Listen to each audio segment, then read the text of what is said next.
What's up guys, welcome back to my channel. If you're new here, I'm Bonnie and this is my channel where I talk about all things lifestyle and DIY.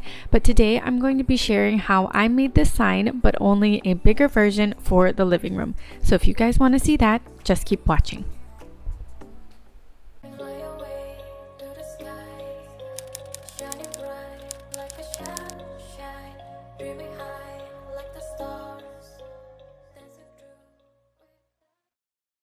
So the original artwork that I made for the living room was actually another DIY project. I really liked it, but I felt like it was just too small for the space, so I wanted to make it in a larger version.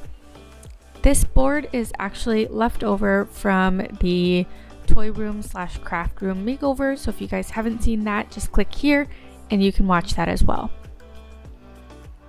But right now I'm just measuring it to size. I believe I cut it out at 2 feet by 3 feet. I then just used a straight edge to ensure that I had a straight line as a guide.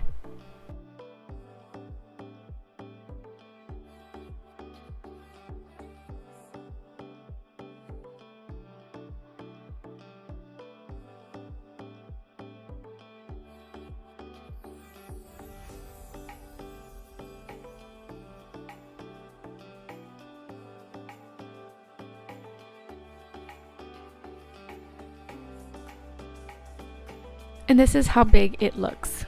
So it's a pretty decent size. You can kind of see the line that I drew right here, but it's very faint from far away.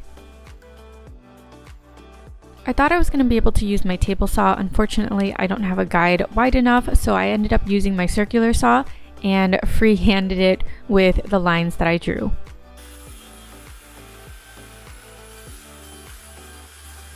I knew it didn't have to be perfect because the frame pieces were going to be covering the edges of this artwork.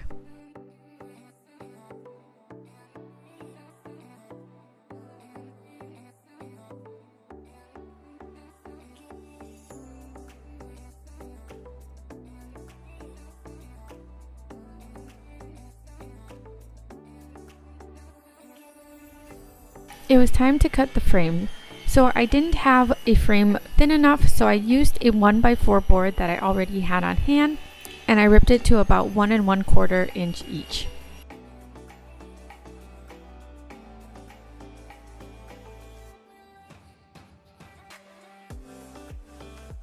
I then took one side and I measured how long it needed to be according to the board that I had just cut out.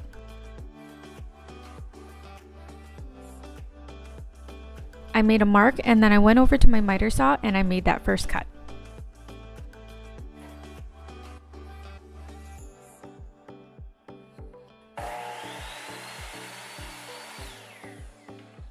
I then brought it back over to the piece to make sure that it was the correct size.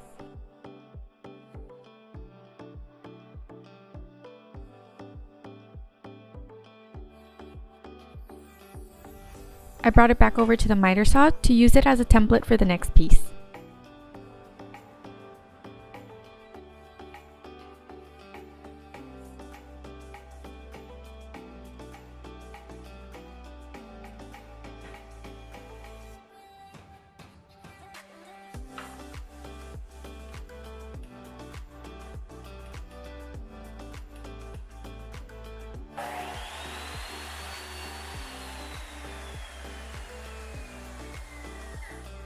I could have made this a little bit fancier had I wanted to do 45-degree angle corners, but I just went for simplicity. After both of the longer sides were cut, I measured the distance between to cut the shorter pieces. Again, I used the shorter piece as a template to cut out the second piece.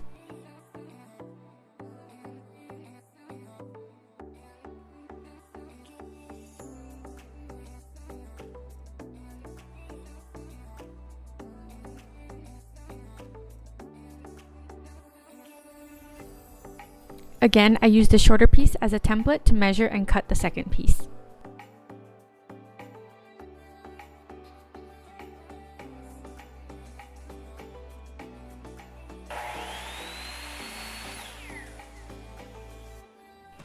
I dry fitted the frame just to make sure that it was going to be perfect when it was put together.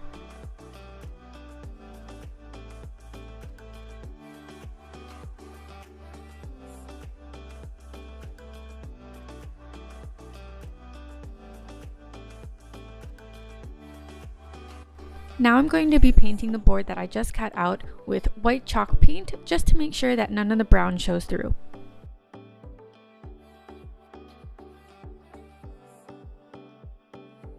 Honestly, I think you can use any kind of color paint or any white paint. I just only have white chalk paint on hand.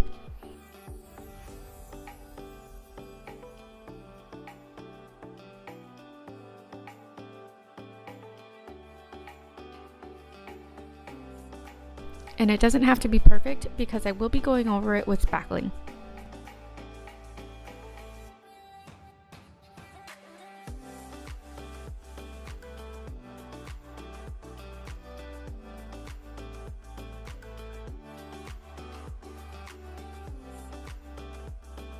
The frame boards were already pre-sanded, but I just went ahead and took a 220 grit sandpaper just to give it a smooth finish.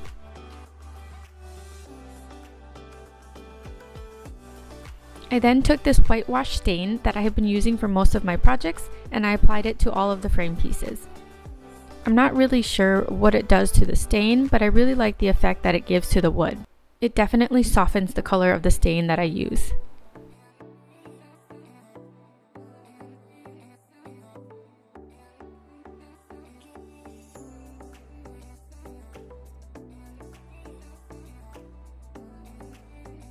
This is the stain that I use on most of my projects. It's Provincial by Varathane.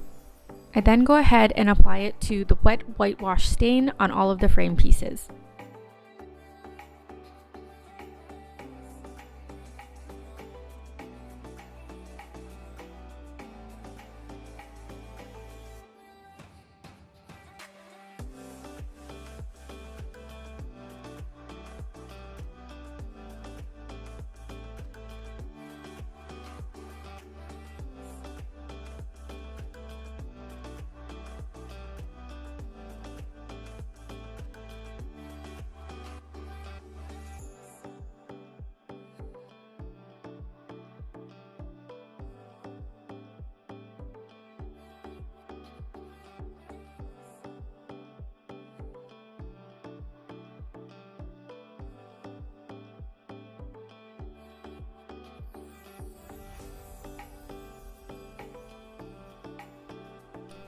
And this is what the frame looks like once it's stained.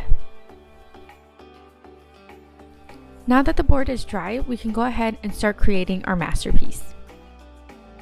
So this is the stuff that I've been using on the wall, but it's also what I used on the same DIY project that I did. It's just patch and paint and it dries super fast, so that's why I like it. So I just use a spackling knife or a flat edge knife. Honestly, I'm not sure what it's called, but you can find it in like the paint section. And I just take a bunch of this patch and paint stuff and I apply it to the board at no particular pattern or style. As you can see, I'm doing straight lines in every way, in every direction, and I'm even doing curved. I really don't think there's any wrong way that you can do this. Once I have most of the patch and paint applied to the board, I then bring it down to something where I can see it at eye level straight on.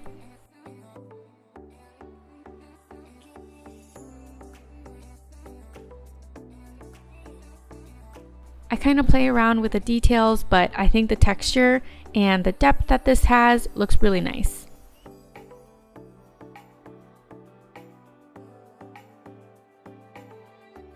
Once the patch and paint was dried, I went ahead and I installed the frame. Originally I was going to use a nail gun, but because the backing is super thin, it didn't work out. So I ended up using nails that I had on hand.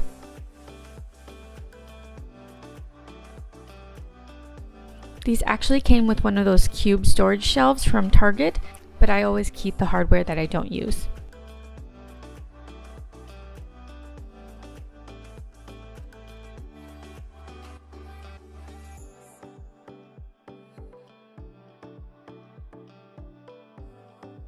Now that the patch and paint was dried and the frame was attached, I went ahead and I added the neutral colored spray paints that I have.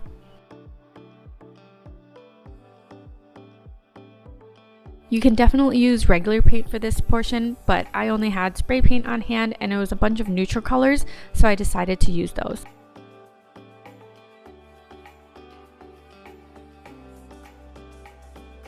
And this is how I attach the wire to hang the art.